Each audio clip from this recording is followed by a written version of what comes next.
자, 근데 아까도 얘기했습니다만 이제 이렇게 되면서 해외적인 수탈을 하고 자본주의가 발달하니까 그 자본주의가 그 다음에 이제 어떻게 되냐. 자본주의의 중요한 특징이 바로 뭐냐면은 중요한 모순이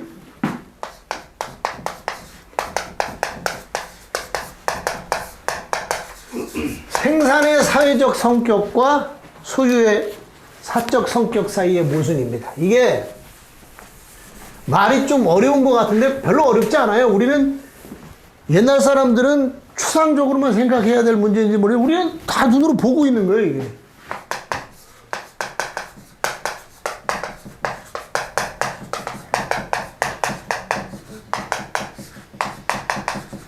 생산은 사회적으로 됩니다.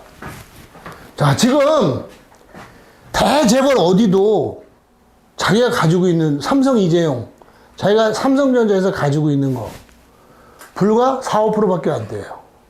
그죠? 네. 그러면 뭐냐면은 이 국가의 지원, 또 많은 사람들의 주식 투자 이런 걸 빌려 가지고 그걸 움직이는데, 근데 소유는 개인이 갖는 거야. 개인이 움직이는 거야. 이게 이제 모순입니다. 그 다음에 뭐냐면은 또 하나의 모순은 뭐냐면은 이 불평등이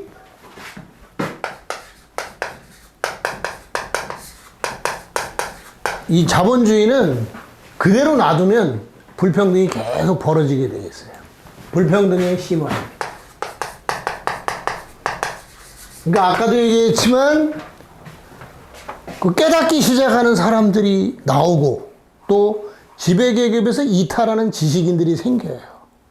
여러분들은 지배계급까지는 아닌지 모르지만 그래도 혜택받은 사람들로서 사회 변혁에 사회를 바꾼다는 거에 나서게 되는 이런 사람들이 생깁니다. 아, 그게 이제 반체제 지식인이죠. 조선시대에는 정약용 같은 사람이 이제 그런 저희가 있는 거고, 그죠? 아, 그 다음에 수은 최재우라든가 이런 사람들이 생겨나가기 시작을 합니다.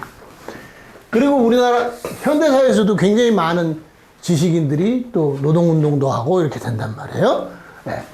그렇게 되다 보니까 이 모순이 점점 사회를 어렵게 만들어요. 자, 그런데 자본주의는 독점 자본주의로 갑니다. 자본주의는 끊임없는 경쟁을 하죠. 불평등을 심화하고. 그러니까 서로 죽이거든 막. 그래서 더 큰 놈 막 이렇게 된단 말이에요. 독점 자본주의가 돼. 더 이상 국내에 시장이 없어 해외로 진출해야 돼. 원료를 조금이라도 싸게 가져와야 돼. 그죠? 노동력을 조금 더 싸게 해야 돼. 그게 이제 노예노동부터 시작됐고, 그리고 원료 생산지를 쳐들어가서 이걸 합니다. 자, 그런 걸 하기 시작을 해요. 자, 그러면서 이게 제국주의라는 걸로 19세기 말경 정도서부터 됩니다. 여러분 잘 알아야 되는 게 이 제국주의는 자본주의가 발전한 단계에서 나타난 것입니다. 이걸 우리가 로마 제국주의, 징기스칸의 제국, 이런 알렉산더 이런 거하고 혼동하면 안 돼요. 그때 그거하고는 달리 이건 자본의 운동이라는 결과로 생겨난 겁니다. 그리고 지금까지도 이건 완강한 힘으로 작용을 하고 있어요. 자, 이렇게 되다 보니까 이제 한 나라가 아니지 여러 나라가 되죠. 얘네들끼리 서로 경쟁을 하게 되고 담합을 하게 됩니다. 우리 왜 학교 다닐 때 그러잖아요. 싸움 제일 잘하는 애하고 둘째 잘하는 애는 잘 안 싸워요. 그죠? 예. 호랑이하고 사자는 물론 이제 그냥 일반 자연에서는 잘 만날 저기가 안 되지만 서울대공원 같은데 호랑이하고 사자 같이 나도 안 싸워요. 사파리 같은데 서로 하더라도 안 싸우는데 제국주의도 마찬가지예요. 결정적인 순간 이전까지는 싸우지 않아요. 싸울 듯 하다가 타협을 해요. 그래서 제국주의들끼리 담합. 자, 우리 아시아에서 유일하게 식민지가 안 된 나라, 제국주의가 된 일본. 너무 등치가 커서 부분적으로밖에 안 뺏긴 중국. 외에는 딱 한 나라 있습니다. 태국이에요, 태국. 태국은 뭐냐면 영국하고 프랑스하고 양쪽에서 오다 보니까 딱 멈췄어. 그래. 야, 그게 그렇고. 그런데 또 담합은 우리에게는 뼈아픈 역사가 있죠.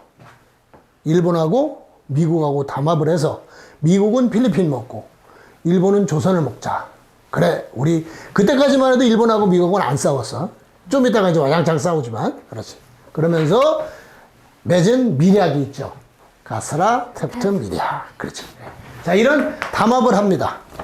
자, 그런데 이들이 담합을 하다가 이게 이제 심해지기 시작을 하니까 이제 경쟁이 되고 갈등이 되기 시작을 해요. 특히 앞선 제국주의들이 막 차지하거든. 예. 특히 영국, 프랑스 차지하니까 그 다음에 뒤늦게 나간 독일, 이거 뭐야, 이러는. 그래가지고 전쟁을 일으키죠. 그게 바로 세계대전입니다. 그래서 세계대전은 제국주의들 간의 전쟁, 선발제국주의와 후발제국주의 사이의 전쟁. 우리가 이렇게 볼 수 있는 겁니다.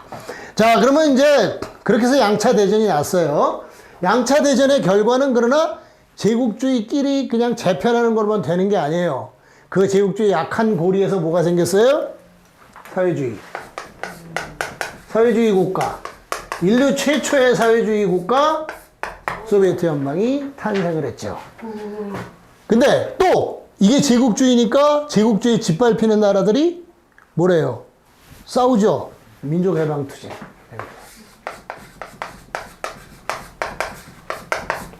이게 형성되기 시작을 합니다.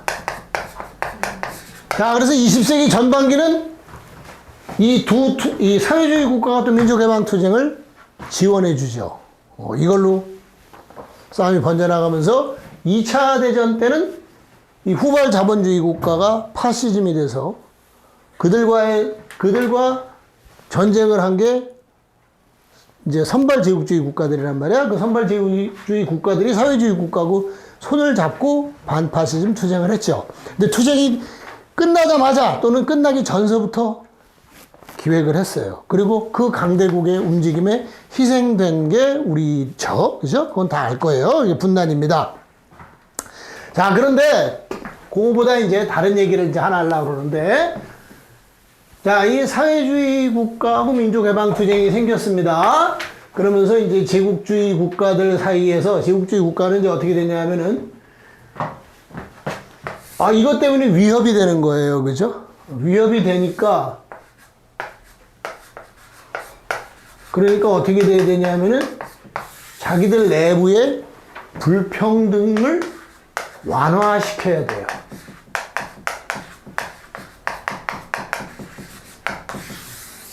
그죠? 불평등을 완화시키지 않으면은 이 사람들 생각에는 이제 그런 생각이지. 선동당한단 말이야. 야, 프롤레타리아 단결하자. 단결해서 막 그러니까 이거 큰일 났다. 우리 사회주의 돼버려? 안 되지. 그러니까 조금씩 양보하자. 그래서 뭐 최저임금이라든가 이런 게 다 이때 생겨나기 시작을 합니다. 그러면서 이제 노동조합에 대해서도 어느 정도 인정을 해주고 이렇게 나갑니다. 자, 그 다음에 민족해방투쟁의 결과로 독립을 형식적으로 허용해 주죠. 그러면서 등장한 게 이제 신식민지주의입니다. 신식민주의. 신식민주의의 중요한 특징은 이게 이제 우리나라처럼 45년 된 데가 있고, 그 다음에 알제리나 등등 이런 데는 50년대 되는데, 이런데 중요한 특징은 뭐냐면은, 형식적으로 독립을 인정해 줘요. 또 한 가지는 뭐냐면은, 집단적입니다. 한 나라가 독점하는 게 아니야. 그러니까 조선은 일본의 식민지다 이게 아니고, 한국 놓고 보면은, 이놈 저놈이 이렇게 합니다. 물론 거기 주도적인 건 있죠. 그 주도적인 나라는 1945년 이후에는 물론 미국이죠.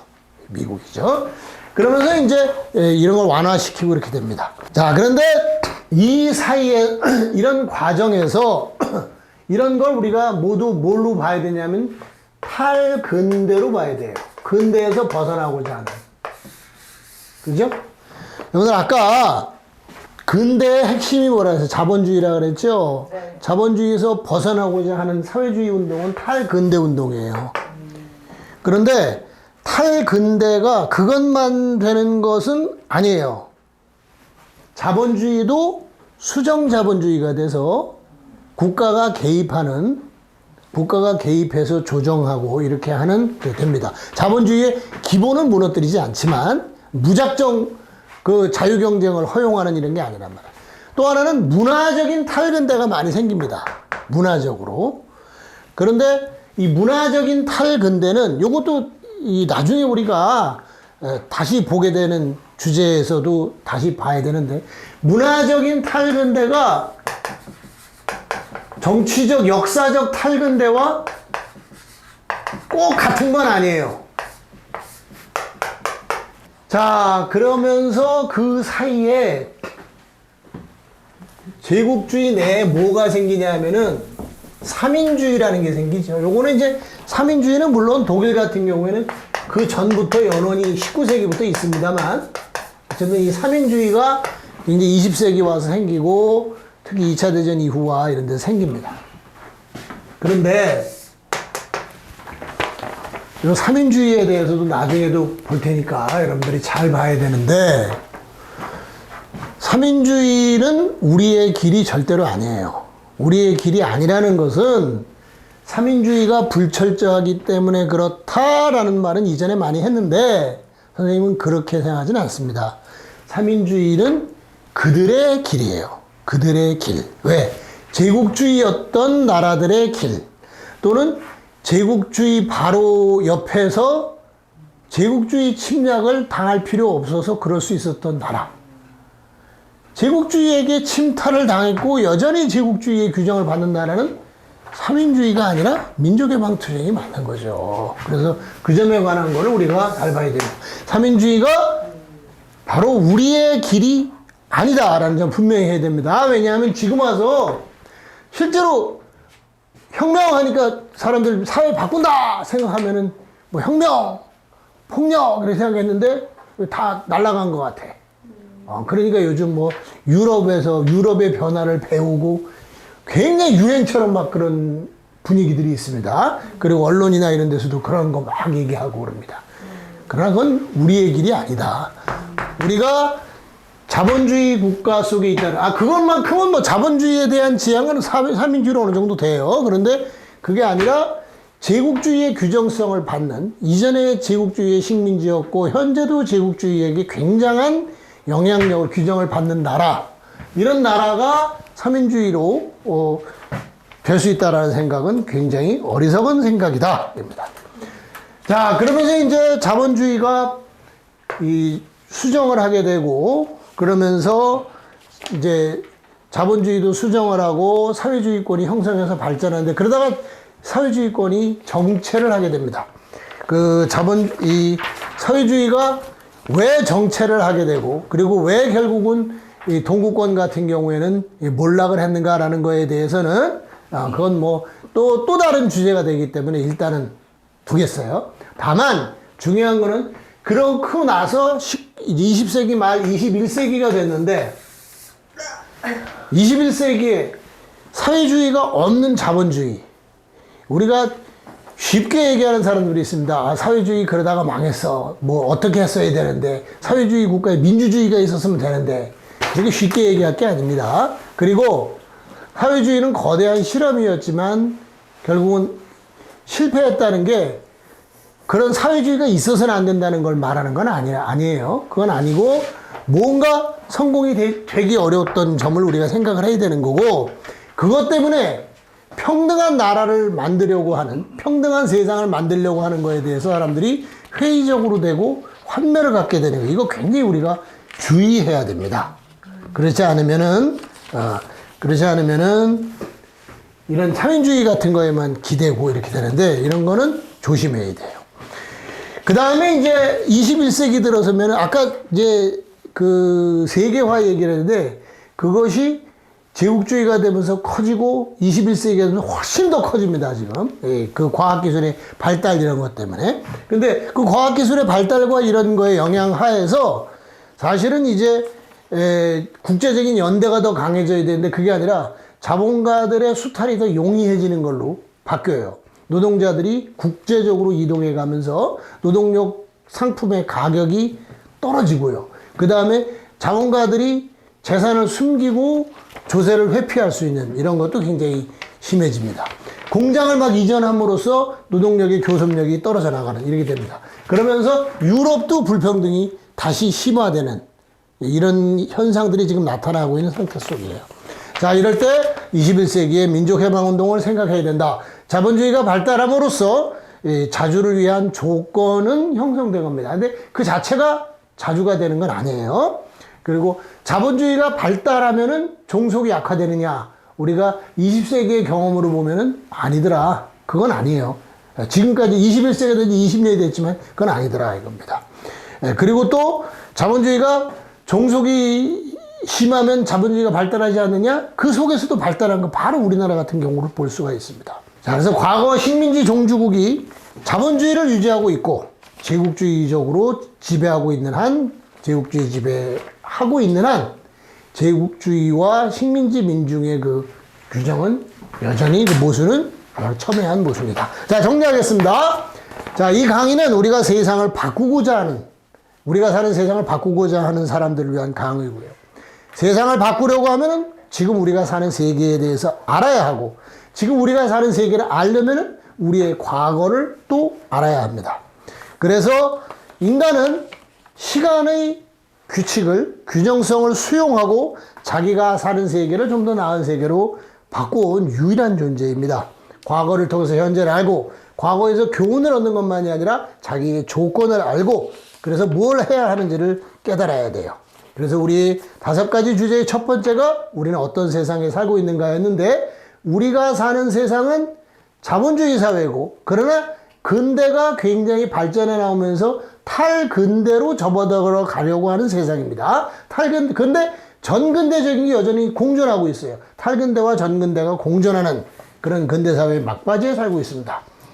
자본주의의 기본 모순, 생산의 사회적 성격과 소유의 사적 성격, 그리고 양극화를 통한 불평등이 심화되고 제국주의와 식민지 민중의 모순이 핵심적인 모순인 그런 사회입니다. 마지막으로 한 말씀 드려보면은 이 세상을 바꾸고자 하는 노력, 그거는 사라지지 않습니다. 그거는 사회의 모순이 있기 때문에 지속돼요. 다만 그 모순을 정확히 인식하는 사람만이 세상을 바꿀 수 있고, 그 모순을 정확하게 인식하지 못하면은 모순은 해결되지 않는 채 자꾸 반복되게 돼 있습니다. 자, 이걸 바탕으로 해서 다음 주제는 민주주의에 대해서 이야기해 보도록 하겠습니다.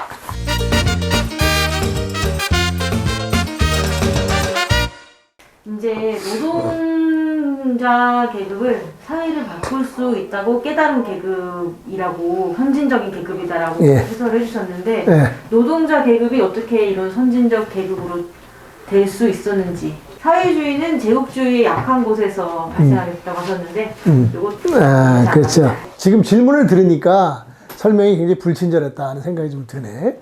그러니까 우리가 크게 그 계급을 둘로 딱 나눠보면은 노예주와 노예, 그 다음에 봉건영주와 농노, 나라마다 조금씩 다르고 저긴 한데, 그 다음에 등장한 게 이제 자본가와 이제 노동자 계급이란 말이야. 그 뭐냐면 자본가 자체도 소위 부르주아가 귀족하고의 싸움 속에서 됐거든. 근데 노동자 계급을 자기의 동맹군으로 해서 시작이 된 게 시민혁명이에요.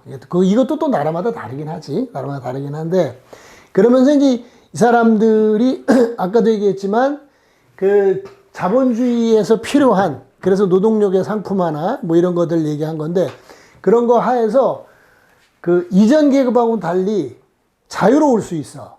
이런 걸 그런 얘기도 하죠. 굶어 죽을 수 있는 자유도 있는 거야.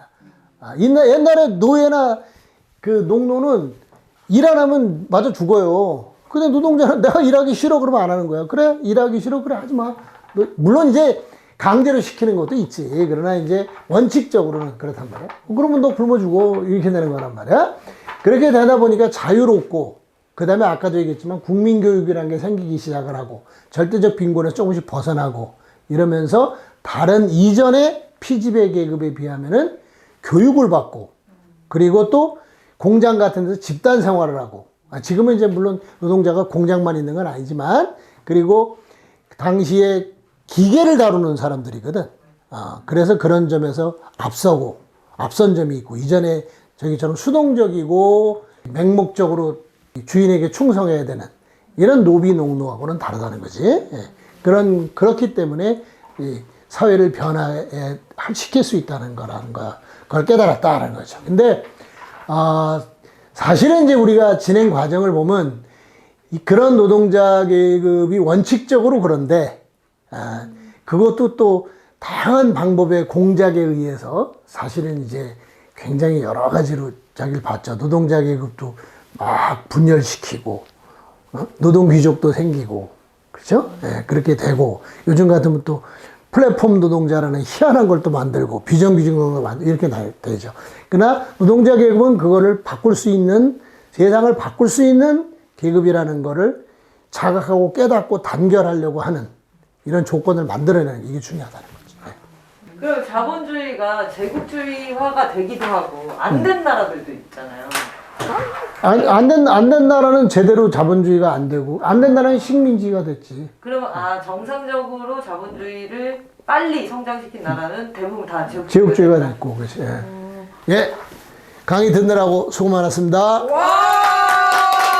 강의가 좋으셨다면 구독과 좋아요, 알림 설정까지 부탁드립니다. 이야!